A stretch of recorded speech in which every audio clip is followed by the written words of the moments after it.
우리는 지난주에 다윗이 자신의 죄를 깨닫고 회개하는 가운데 다른 그 무엇보다 하나님 앞에 엎드려 시간을 보냈던 것 함께 살펴봤었지요. 이 다윗의 죄에 대한 하나님의 훈계와 징계로 아이가 생명을 잃게 되기까지 투병하는 일주일의 시간 동안 오로지 하나님의 불쌍히 여기심을 간구했습니다. 지난주 설교를 이렇게 마치고 나서 마음에 여운이 참 많이 남더라고요. 이 불쌍히 여기심을 바라며 그 앞에 엎드려 있는 다윗의 모습이 마음에 계속 맴돌았습니다. 그렇지, 정말 하나님은 우리를 불쌍히 여기시는 우리의 참 아버지이시지. 그 생각이 참 마음에 많이 들었고, 그 아버지 앞에 엎드리는 일을 놓치고 잃어버리고 과연 어떻게 이 땅을 살아갈 수 있겠는가 하는 그 마음이 제 안에는 더 시간이 지날수록 많아졌던 것 같습니다. 그렇게 하나님 앞에 엎드렸던 다윗은 하나님과의 관계를 회복하게 되었었죠.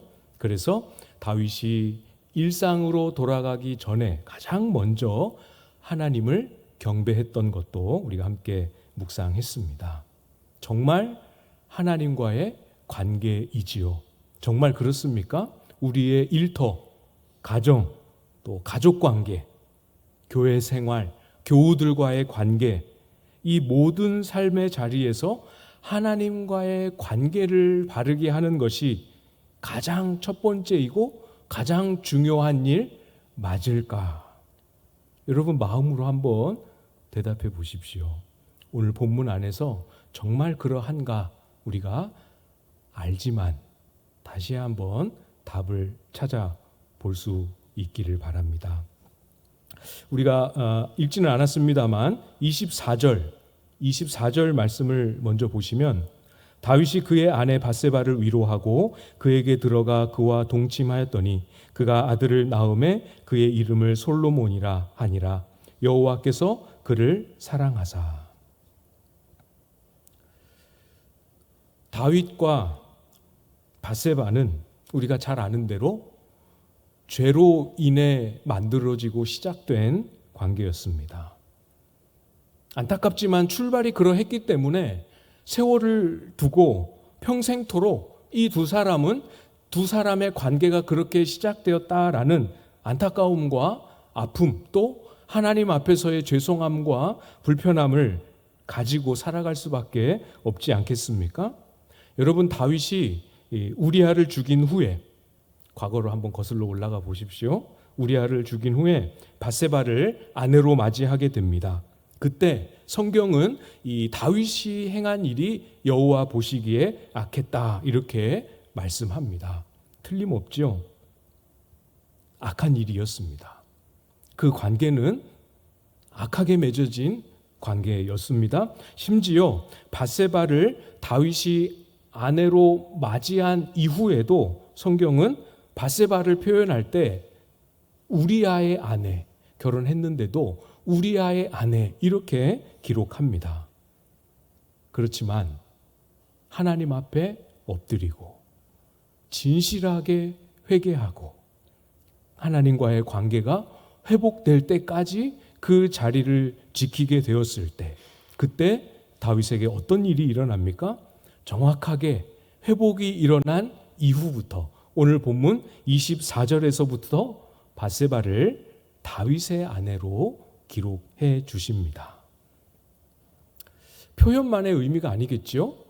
이건 이 두 사람의 관계를 비록 죄로 시작했지만 하나님이 그 모든 것을 다 깨끗하게 정돈해 주셨고 이제 이 두 사람의 관계를 하나님이 인정해 주신다라는 표시입니다. 그것만이 아니죠. 하나님께서 그 두 부부의 그 가정에 위로의 은혜를 주십니다. 위로가 임하지요. 또 하나님께서 사랑하시는 아들을 그 가정에 주십니다. 그동안은 다윗이 애통하고 회개했었고 또 아들의 시름시름 앓다가 세상을 떠나는 아픔이 있었기 때문에 우리가 놓치고 지나왔지만 그 중심에 변함이 없었던 하나님의 사랑이 이 아들의 태어남을 통하여 그 가정 가운데 드러나고 경험되지요. 그래서 25절에도 사랑하셨다라는 말씀을 한 번 더 기록하십니다. 얼마나 하나님의 사랑이 컸음을 보여줍니까? 여러분, 이것이 바로 하나님의 긍휼 아니겠습니까? 우리의 악함과 우리의 범죄함에도 그런 모습을 발견했을 때 안 돼, 틀렸어 하고 그냥 끝을 내버리시는 게 아니고 멈추시고 기다리십니다. 진실하게 죄를 깨닫고 회개하기를, 그 회개를 통하여 다시 회복하기를 하나님은 바라고 원하고 기다리십니다. 하나님과의 깨진 관계가 다시 회복되고 바로 세워짐으로 인해 사람 사이의 관계, 아프고 상하고 깨어진 사람 사이의 관계까지 회복해 주시기를 하나님은 원하시지요. 정말 그렇습니다. 우리가 잘 아는 예수 그리스도의 십자가가 하나님과 원수였던 우리를 하나님과 화목하게 하지 않으셨습니까? 하나님과 원수였던 우리를 하나님과 화목하게 하신 그 십자가가 사람 사이에서 화목하게 하지 못할 관계가 없겠지요. 아무리 우리가 나쁜 사람이어도 하나님한테 한 것만큼 사람에게 악을 행하며 관계를 깨지는 않습니다. 에베소서 2장 16절부터 그 이하 말씀을 보면 제가 읽어드리겠습니다. 또 십자가로 이 둘을 한 몸으로 하나님과 화목하게 하려 하심이라. 원수된 것을 십자가로 소멸하시고 또 오셔서 먼데 있는 너희에게 평안을 전하시고 가까운 데 있는 자들에게 평안을 전하셨으니 이는 그로 말미암아 우리 둘이 한 성령 안에서 아버지께 나아감을 얻게 하려 하심이라. 너희에게 평안을 전하신다 하셨을 때 너희는 이방인, 가까운 데 있는 자들이라고 말씀할 때 이 사람들은 유대인들이지요.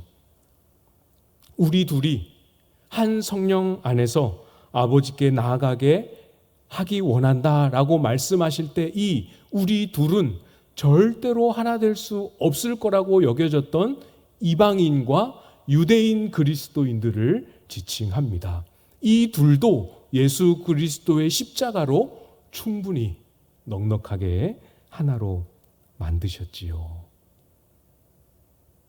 예수 그리스도의 십자가 앞에 설 때 그 십자가 은혜 안에 깊이 들어갈 때 우리의 모든 관계가 회복되고 치유되고 다시 새로워지는 은혜가 임한다 약속하셨습니다.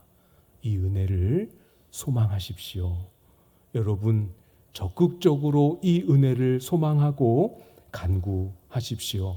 아직 우리의 삶을, 우리의 주변을 가만히 돌아보며 살펴보면 아직 껄끄러움이 정리되지 못한 그런 관계들 있지 않으십니까? 생각나면 기쁘고 감사하고 보고 싶지만 생각하면 마음이 불편하고 어찌해야 하나 싶은 그런 관계들도 있으시잖아요. 그렇죠? 다른 사람들이 나에게 잘못한 것만 생각하지 말고 십자가 앞에 서서 내가 하나님 앞에 얼마나 많은 악을 행하며 살아왔는지를 기억하고 생각하면서 긍휼을, 불쌍히 여기심을 구하십시오. 그렇게 하나님과의 관계가 회복되고 살아나면 사람과의 관계도 살아나게 하십니다. 가족 관계만이 아니겠지요? 모든 관계를 하나님 다스리시는 질서로 만들어 가시고 바꾸어 가십니다. 어떨 때 그렇게 하신다고요? 하나님과의 관계가 바르게 세워질 때. 28절 말씀을 보시면 이제 왕은 그 백성의 남은 군사를 모아 그 성에 맞서 진치고 이 성읍을 쳐서 점령하소서. 내가 이 성읍을 점령하면 이 성읍이 내 이름으로 일컬음을 받을까 두려워하나이다 하니. 시간을 한참 좀 거슬러 올라가 보십시오. 이 사무엘하 12장 초반에 이스라엘 백성들이 전쟁할 때가 되어 암몬과의 전쟁에 나갈 때 다윗은 나가지 않고 예루살렘에 머물러 있었습니다. 기억나십니까?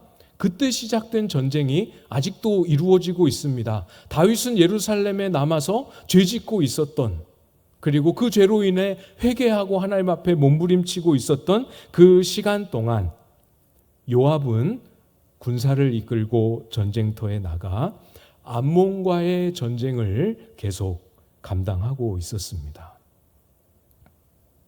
이 시점과 상황을 연결해서 한번 잘 생각해 보십시오. 참 인상적입니다. 다윗이 하나님 앞에 회개하고 하나님과의 관계를 다 회복하고 그리고 딱 일어나자마자 기도를 끝내고 엎드렸던 자리에서 자리를 털고 일어나니까 그때 요압에게서 전갈이 옵니다. 모든 전쟁은 다 마무리되었고 이제 왕의 성읍만, 암몬 왕의 성읍만 치면 되는데, 이것은 내가 이걸 마무리하면 내 이름으로 이 성읍과 이 전쟁이 일컬어질 것이 두려우니 왕이 직접 오셔서 이 전쟁을 마무리해 주십시오. 이렇게 요청하고 있습니다. 멋있지 않습니까? 정말 충성스러운 모습입니다. 그런데 한편 요압이 평소에 보여주었던 모습과 이렇게 매치를 시켜서 보면 약간 낯설기도 합니다. 요압이 평소에 이런 모습을 일관되게 보여주었던 사람은 아닌데 하는 생각이 들 수 있어요. 그래서 학자들 사이에서는 이때 요압이 과연 무슨 생각으로, 어떤 마음으로 다윗에게 전쟁에 나와달라 전가를 보냈느냐, 이것에 대한 견해가 이렇게 좀 다양하게 엇갈리는 것 같더라고요. 사실은 요압 속에도 이 전쟁을 자기 이름으로 끝내고 자기 이름을 남기고 싶은 욕심과 욕망은 있었다. 그렇지만 지금 이 시점에서는 다윗 왕에게 충성을 보여야 한다는 정치적인 계산 때문에 이렇게 한 것이다. 이렇게 보는 학자들도 계시더라고요. 아니다, 그렇지 않다. 요압은 사실 그렇게 복잡하고 특별한 생각을 하고 한 게 아니고, 그때 당시에 고대 사회의 나라 간의 전쟁에 아주 흔하게 볼 수 있는 관행대로 하던 대로 했을 뿐이다. 이렇게 해석하기도 합니다. 전쟁을 하다 멈추고 왕에게 오셔서 마무리해 주십시오 요청했던 요압의 이 행동, 여러분은 어떤 생각이 드십니까? 어떤 행동이라고, 어떤 의미로 생각으로 했을 거라 여겨지십니까? 저는 이 본문을 이렇게 보면서 이 요압의 행동은 정말 귀한 하나님의 은혜다, 이렇게 마음에 여겨집니다. 요압의, 아까도 말씀드렸지만 요압의 행적이 평소에 일관되게 이렇게 충성스럽고 충직한 모습은 아니었습니다. 하나님 앞에 말씀대로 행해야 한다는 그런 신실함도, 그런 사람도 아니었습니다. 사울 왕이 죽었던 그 시점으로 거슬러 올라가서 사울 왕이 죽고 난 직후에 다윗이 이스라엘 전체가 아니라 유다 지파에서 왕으로 세워지게 되지 않습니까? 다윗이 처음 유다 지파에서 왕이 됐을 그 직후에 요압에 대해서 이렇게 평가했던 것이 성경에 기록되어 있습니다. 사무엘하 3장 39절 말씀인데요. 내가 기름 부음을 받은 왕이 되었으나 오늘 약하여서 수르야의 아들은 요압을 말합니다. 이 사람들을 제어하기가 너무 어려우니 여호와는 악행한 자에게 그 악한 대로 갚으실지로다 하니라. 요압에 대해서 다윗이 굉장히 불편한 마음을 이렇게 표현한 겁니다. 사울은 죽었습니다. 다윗이 왕이 되었습니다. 그러나 사울의 측근과 군사와 그 조직들이 남아 있습니다. 그러니까 다윗의 군사들과 사울의 군사들이 갈등을 벌이게 되죠. 이때 굳이 안 해도 되는 불필요한 전투를 벌여서 정말 이렇게 화합했으면 이스라엘이 통합되었을 때 귀한 군사로 섬길 수 있었던 소중한 군사들, 신하들의 목숨을 잃었습니다. 요압의 손에 의해서 잃게 된 것이죠. 그때 한 말입니다. 옳고 그름이 다윗에게 분명했지만 그것을 말할 수도, 말한 대로 따라오지도 않던 참 어렵고 힘든 인물이었습니다.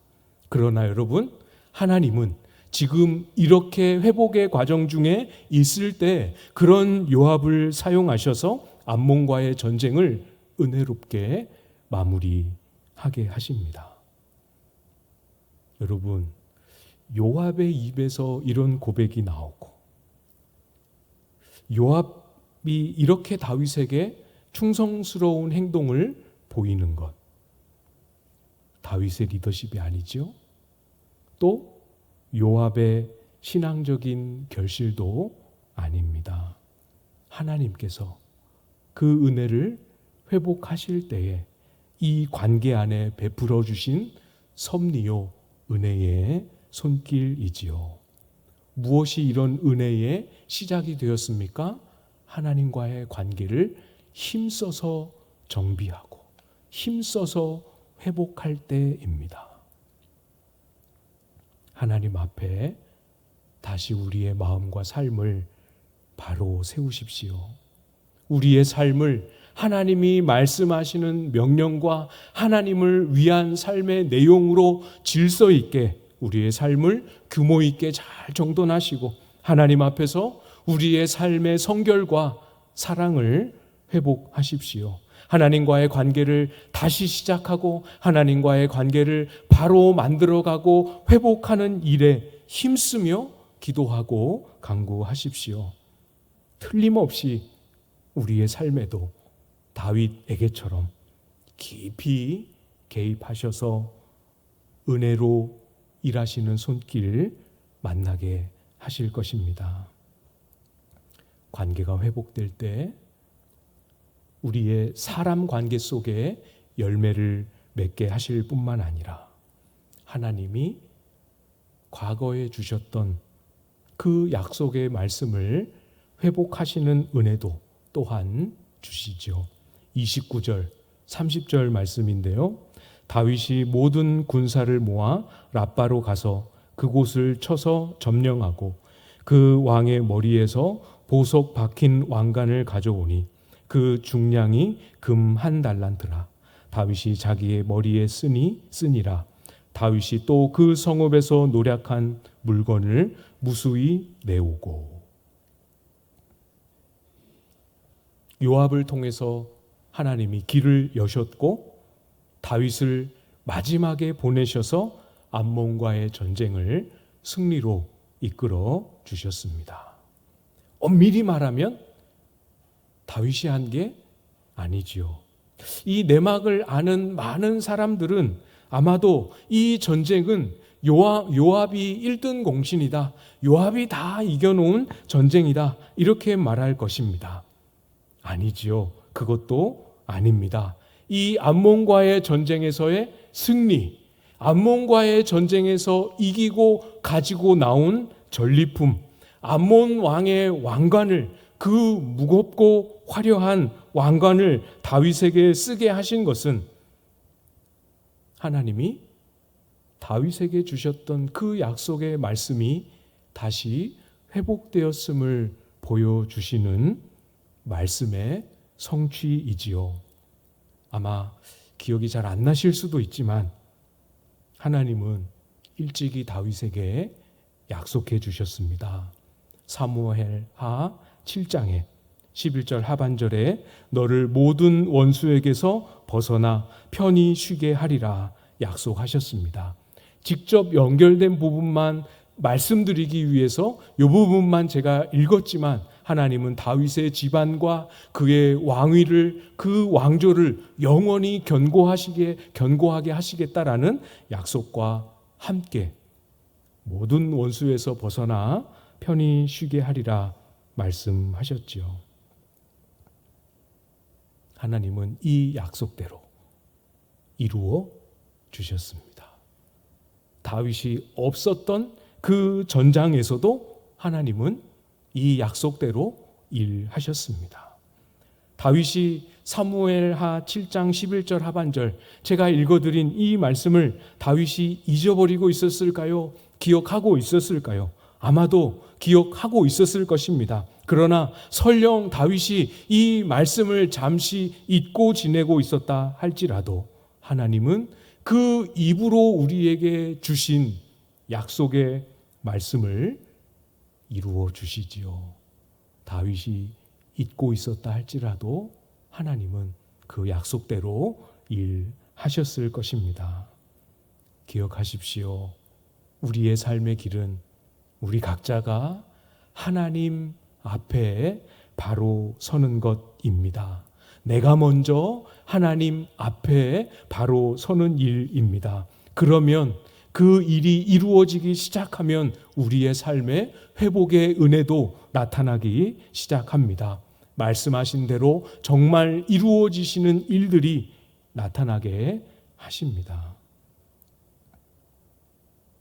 다른 그 무엇보다 우리 자신을 하나님 앞에 바로 세우는 이 내적인 씨름에 꼭 승리하실 수 있기를 기대합니다.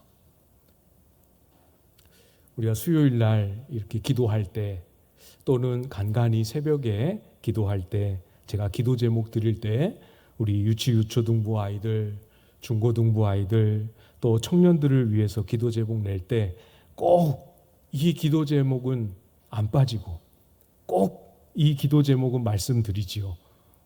뭔지 혹시 생각이 나십니까? 우리 아이들이, 우리 청소년 청년들이 꼭 하나님을 만나게 해달라. 왜 그 기도를 자꾸 그렇게 많이 반복하는지 이유를 아시겠지요? 공부 잘하고 똑똑하고 좋은 대학 가고 좋은 직장 가는 것 필요하지요. 기도해야 하는 일 맞습니다. 그러나 여러분, 우리의 자녀들, 우리의 다음 세대들, 그들의 인생이 그렇게만 되면 충분한 것 맞습니까? 아니지요. 우리 아이들이, 우리의 다음 세대가 하나님과의 관계가 무엇인지를 알고 자라가야 합니다. 하나님과의 관계가 바로 열리지 못하면 우리의 아이들이, 다음 세대가 장성하여서 사람을 살리는 일, 말씀으로 사람을 섬기는 일, 이 땅에 하나님 나라가 임하고 이루어지는 일을 위해서 섬기는 인생은 살지 못합니다. 하나님과의 관계를 모르면 결국 교회는 다닐지라도 자기를 위한 삶을 살 수밖에 없지요.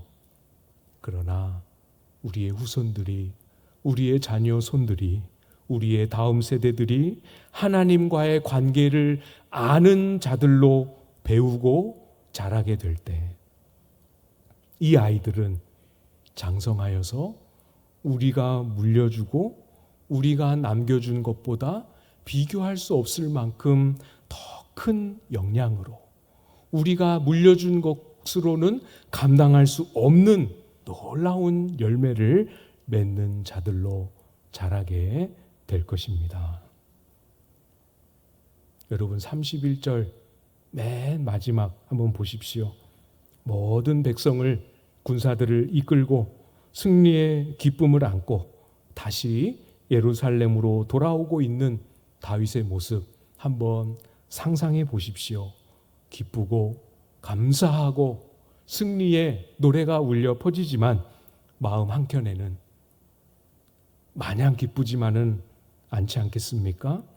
죄를 지었던 슬픔도 여전히 남아있겠고, 그러지 않았어야 하는데 하는 후회도, 그 죄를 지었던 생생한 기억들도 다 가시지 않았지만 그것과 상관없이, 그 마음과 느낌과 감정과 상관없이 하나님의 불쌍히 여기심이 어쨌건 다윗을 일으키고 그 삶을 다시 일으키고 세우는 모습입니다. 다윗의 어떠함으로가 아니지요. 나의 나됨으로써 내가 일어서는 그런 거 말고 하나님 앞에 엎드릴 때에 하나님의 불쌍히 여기심이 임하여서 나를 다시 일으키시는, 하나님의 불쌍히 여기시는 사랑이 외부로부터 내 안에 들어와 나를 일으켜 주시는 이 삶이 무엇인지 우리 모두 다 경험하고 누리며 소유할 수 있기를 주님의 이름으로 축복합니다.